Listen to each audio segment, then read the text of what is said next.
Cruelty అని చెప్పి 498A కేసేసి డైవర్స్ అప్లై చేస్తారనుకోండి. ఫర్ ఎగ్జాంపుల్ ఒక కేసులో ఒక ఎగ్జాంపుల్ తీసుకుంటే 498 ఏమో పోలీస్ స్టేషన్లో నడుస్తుంటుంది, డైవర్స్ కేసు ఏమో కోర్టులో నడుస్తుంటుంది.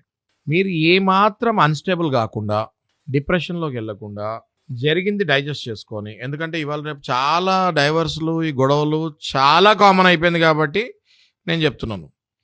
ఏమాత్రం డిప్రెషన్లోకి వెళ్ళకుండా చాలా కూల్గా ఒక అడ్వకేట్ దగ్గరికి వెళ్ళి 498 కేసు తను వేశారు నా మీద, ఏవేవైతే అలిగేషన్స్ ఏ గ్రౌండ్స్ మీద అయితే వేశారో అవన్నీ తప్పు, అసలు దానికి ఆమె దగ్గర సాక్ష్యాలే లేవు, నేను ఎంత బాగా చూసుకున్నాను అన్నది నా దగ్గర సాక్ష్యాలు ఉన్నాయి.